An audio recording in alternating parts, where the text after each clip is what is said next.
The trading card game is a great part of Pokemon that most fans never get to touch, and over the past 4 years, my #1 most requested topic has asked me to teach players how to play the card game.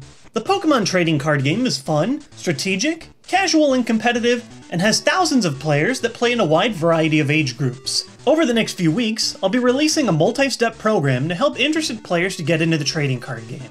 We'll start small, with beginning lessons on how to get into the game, and eventually move up to information on competitive tournaments. Today, I'll be starting you guys off with the core basics: how to play the Pokemon Trading Card Game. The objective. The main objective of the Pokemon Trading Card Game is to use your unique deck of 60 cards to deploy Pokemon, power them up with energy, use trainer cards as aid, and use attacks to take out your opponent's Pokemon. I'll explain proper setup and win conditions in a little bit, but first, let's introduce you to the playing field, and the types of cards you'll be playing. Here is a diagram of what a Pokemon game in progress looks like. Here is your deck. Every deck starts with 60 cards and contains at least one Pokemon. Competitive players use card sleeves, which cover up the backs of cards and helps protect them when you play it. In competitive play, decks can only use cards from certain sets. For example, at the time of this video, the current competitive format only allows cards from the set Black and White and onward. If you don't want to play competitively, you can always play casually with cards from any set, but I'll be discussing rules and card types from modern cards only today. Here is your discard pile. This is where used trainer cards go when you're done with them, as well as knocked out Pokemon and the energies that had attached to them when knocked out. Here is your hand. This is where you keep your available cards to play, and where you'll put cards every time you draw. Unless a card says otherwise, your hand is only visible to yourself and not to your opponent. Here is the active spot. The Pokemon in the active position is the only one able to attack. Behind it is your bench, which is where you can hold up to 5 additional Pokemon. If you're familiar with the games, think of the trading card game as a single battle, where your active Pokemon is the one attacking, and your bench is the available Pokeballs full of Pokemon that you can switch in for later. At the top of the field, in between your setup and your opponent's, is the stadium slot. If a stadium card is played, it stays up here. And off to the side are your prize cards. At the start of each game, 6 cards from your deck are placed face down to the side. Every time you knock out one of your opponent's Pokemon, you'll take one of your prize cards and add it to your hand. Taking all 6 prize cards is one of the ways that you can win the game. Now that you know where everything goes, let's explain each category of card and what they do. Energies. Energy cards are a major staple to the Pokemon Trading Card Game, and their main function is as a resource to pay Pokemon attack costs or retreat costs. The main type of energy card is the basic energy card, which comes in 8 varieties: Fire, Water, Grass, Fighting, Lightning, Psychic, Dark, and Metal. These 8 basic energy cards have a special rule. You can put as many of them as you like into your deck. A basic energy provides either one energy of its type, or one colorless energy. Energies also come in a second form, special energy. These energy cards provide the amount of energy specified on the card, and can sometimes come with other special effects. Double colorless energy, for example, provides 2 energy at once, but can only be used to pay for colorless energy costs. You can carry up to 4 of any kind of special energy at a time. Once per turn, you can play 1 energy card from your hand and attach it to one of your Pokemon. This energy can only be used by the Pokemon that it is attached to. Now, let's look at the stars of the game, the Pokemon themselves. There's a lot of information on a single Pokemon card, so let's look at everything a single card teaches you. In the top left of the card, you can see the card type. Cards can be either basic, evolutions, or a specific special type. We'll discuss the difference between each in a second. Also at the top of the card, you can find your Pokemon's name. You can have up to 4 of any Pokemon cards that share the same name in your deck. In the top right, you can find your Pokemon's attacking type, signified by an energy. There are 10 different types in the game currently, 1 for every basic energy type, as well as colorless, and the newly added Dragon type. Next to the type symbol is your Pokemon's HP. HP shows how much damage a Pokemon can hold until they're knocked out. At the center of a card, you'll find 2 things: attacks and abilities. Attacks show their energy cost to the left. When your Pokemon has enough energy to pay the total cost, you can use that attack once per turn. Attacks can deal damage, shown on the right, and sometimes provide additional effects, which are shown in smaller text below the attack. Some attacks also need a cost in addition to energy, such as this attack from Victini, which requires you to have a full bench.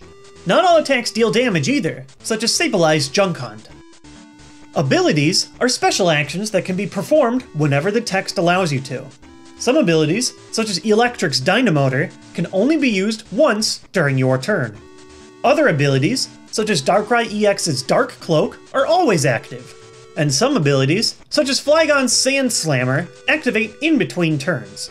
Abilities always tell you when they're able to be used. In older sets, you can find the old version of abilities, called Pokebodies and Pokepowers. They function very similarly, but are now lumped into one category instead of two. In the bottom left-hand corner, you'll find three last important mechanics: Resistance, Weakness, and Retreat Cost. Resistance allows certain types to absorb more damage from others. For example, most metal types have a resistance to the Psychic type. If a Psychic Pokemon dealt damage to Cobalion, all of their attacks would deal 20 less damage because of resistance. Weakness does the exact opposite. It makes your opponent's attacks do more damage. Currently, weakness on all modern cards is ×2. Using Cobalion as an example, if he were to be hit by a fire Pokemon's attack, it would deal twice as much damage instead because of weakness. And finally is Retreat Cost. Unlike the video games, you can't switch out Pokemon for free.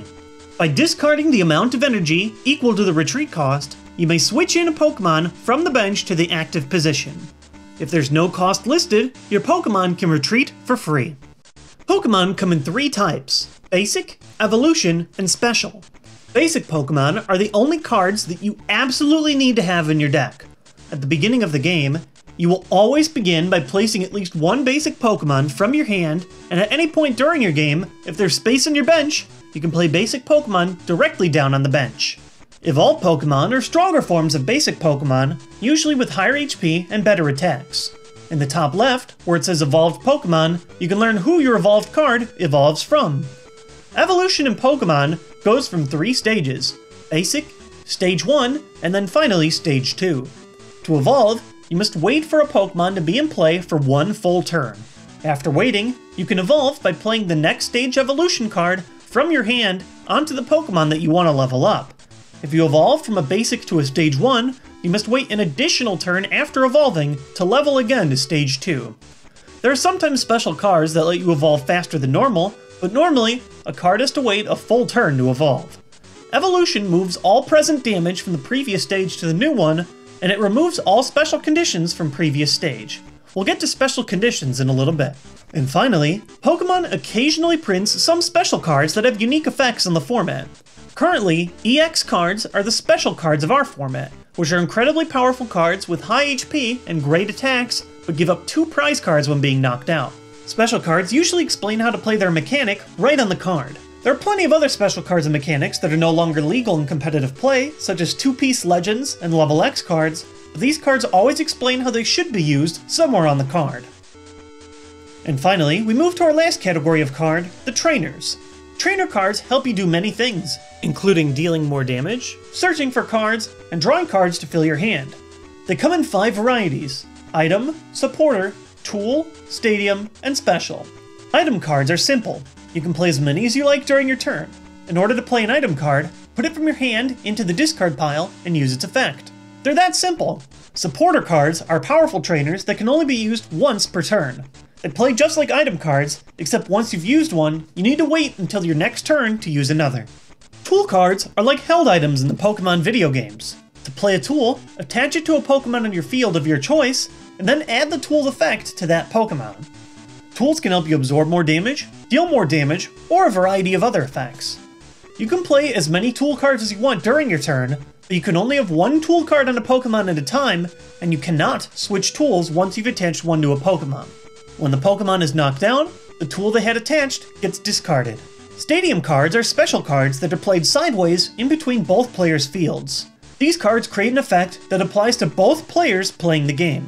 You can only play one Stadium card a turn, and if there's already a Stadium in play, you have to play a different Stadium than the one that's currently out. Only one Stadium remains in play at a time, and when a new Stadium is played, the old Stadium card is discarded. And finally, like Pokemon, there are occasionally special trainer cards. Currently, we have a special trainer class called Ace Spec. Extremely powerful trainers with an important catch. You can only have one Ace Spec total in your deck at all times. For example, you can run one Computer Search or one Golden Potion, but you cannot run one of each. Now that you know how every card in the game works, I want to explain one last rule before we get to gameplay. Special conditions. Just like the video game, you can inflict various status effects on your opponent with certain attacks, abilities, or even trainer cards. There are 5 different conditions in the trading card game: poison, burn, sleep, confusion, and paralysis. Special conditions can only affect the Pokemon in the active position, and if an active Pokemon with a condition ever hits the bench for any reason, their special condition will go away. Special conditions also end when an affected Pokemon evolves. If your Pokemon is affected by poison, you must place a poison counter on it. In between each turn, both yours and your opponent's, poison adds 1 damage counter to the effective Pokemon. Burn is very similar to poison because it is the only other special condition that requires a counter. When a Pokemon is burned, you must flip a coin between each turn. If the result is heads, you take no damage and continue the turn normally. If it is tails, your active Pokemon takes 2 damage. You must continue to flip for burn in between turns as long as the counter remains on your active Pokemon. When a Pokemon is affected by sleep, you turn it so that the top of the card faces to the left. With sleep, you must flip a coin in between each turn. If heads, you wake up and can instantly remove the sleep condition by turning your card forward again. If tails, you stay asleep. Sleeping Pokemon cannot attack or retreat. You continue to flip once in between turns to see if you wake up, as long as you're still asleep. When a Pokemon is affected by confusion, turn the card so it is facing yourself. The current rule for confusion is that a confused Pokemon can still retreat at any time to end the condition. When a confused Pokemon attacks, you flip a coin. If heads, your attack goes through normally. If tails, you do not get to attack this turn, and instead must place 3 damage counters on your own active Pokemon, and your turn ends. Even if you flip heads for an attack, confusion remains on your active Pokemon until you evolve, retreat, or play an effect to get rid of it. And finally is paralysis. When paralyzed, your active Pokemon should be turned so that it is facing to the right. A paralyzed Pokemon cannot attack or retreat. Paralysis lasts for 1 turn. If your paralyzed Pokemon is still active after you end your turn, it will automatically return to its normal state, and you can turn it back to facing forward. It might seem like there's a lot of different cards and effects in Pokemon, but it's actually a pretty simple game once you've played a few games with them. To end this segment, I'll explain how a game is played from start to finish. How a game is played. Both players start by shuffling their 60-card decks, which can have as many basic energy as you want, up to 4 of any card with the exact same name, and 1 ace-spec card. At any point after shuffling, it's customary to offer your opponent a chance to briefly shuffle your deck. Most players offer a simple cut by taking their opponent's deck, moving a stack off the deck, and replacing it with the remainder. After both players have shuffled, you draw 7 cards.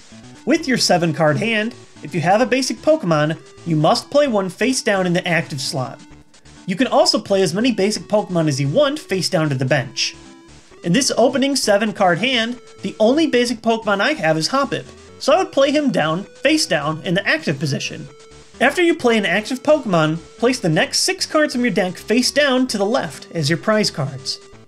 If your opening 7-card hand has no Pokemon in it, you can perform an action known as a mulligan. You reveal your hand to your opponent so that they can see that you don't have a basic Pokemon. Then, you can reshuffle and draw 7 new cards. If a player has a basic Pokemon down when their opponent mulligans, they have the option to draw an additional card into their hand. You can continue to mulligan until you find at least 1 basic Pokemon in a 7-card hand, and your opponent has the option to draw a card every time a new mulligan happens. Once both players have at least 1 basic Pokemon face down, it's time to begin. Flip a coin to determine which player will go first. Many players use dice instead of coins because they're easier to control, with even numbers as heads and odd numbers as tails. Once you've determined who goes first, both players flip over their upside-down Pokemon cards and begin the game. In the current black and white rules, the player going first has no restrictions on what they can do with their turn. In the past, there was a balance that would make things a little more fair for both players, but as of right now, the player that goes first has absolute advantage. There are 5 steps to a turn in Pokemon. 1. Draw a card. Every turn, you must take a card from the top of your deck and add it to your hand.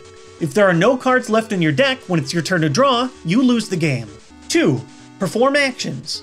You may do the following actions on every turn. 1. Attach an energy card from your hand to a Pokemon, once per turn. 2. Play a supporter card or stadium card once per turn. 3.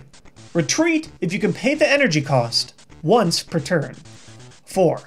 Play an item or tool card as often as you like. 5.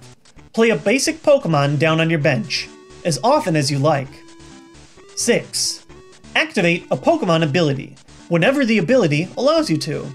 7. Evolve one of your Pokemon in play, if they have been in play for one full turn. After you've completed as many actions as you'd like, you can enter step 3. Attack if you have enough energy attached to your Pokemon. Select an attack from your active Pokemon and perform any extra effects that the attack allows you to. If you cannot or do not want to attack, you can always end your turn at this step. 4. Calculate damage. Take the damage from your attack and make sure to apply your opponent's weakness or resistance if it applies to your attacking Pokemon's type. Then, place damage counters on your opponent's Pokemon equal to the total amount of damage that your attack did. While some players like to use official damage counters, most players use dice for keeping track of damage, using each dot on a die to represent 10 damage. This way, you can use one die to show up to 60 damage at a time. If you deal enough damage to fill your opponent's HP count, they are knocked out. A knocked out Pokemon goes to the discard pile along with any cards that were attached to it.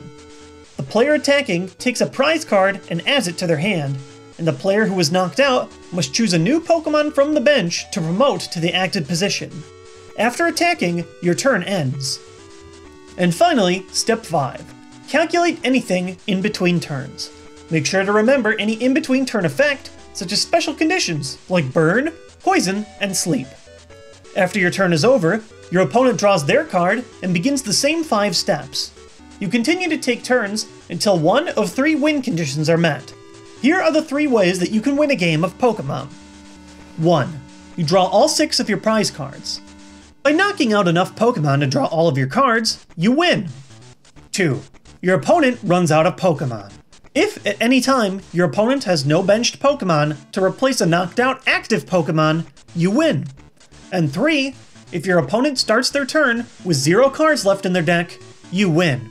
And that is everything you need to know about how to start playing the Pokemon Trading Card Game. It might sound complicated, but it becomes easier to learn once you try it out for yourself. In part 2 of this series, I will go through a complete game and explain each action. If you want to jump into the game right away, I recommend 2 different options. 1. Buy 2 theme decks. Theme decks can be found in major retailers and online for around $10 each, and they give you everything you need to start playing a game right away, including a 60 card deck, a rulebook, damage counters, a coin, and a playmat. By getting 2 theme decks, you can quickly practice playing right away with another friend. And 2, you can try out Pokemon for free online. If you're 100% new to the game, I recommend going to PokemonTCG.com/tutorials, which can give you a nice interactive test of all the rules that I've just taught. Then, by registering for free at PokemonTCG.com, you can click the Download tab to get the Pokemon Trading Card Game Online program for Mac or PC. This program allows you to play the game online with others, which I'll talk about in a future episode of this series. It also lets you practice games against the computer in a section called Trainer Challenge. This mode is a fantastic way for beginners to learn the steps of the game, and it can be played without spending a penny. Thanks for watching part 1 of this series, and stay tuned for part 2. When the next part is ready, you'll be able to click this button as an annotation in order to go to the next video. If you want to be the first to know when my new videos come out, you can click the subscribe button below me. Catch you later, trainers!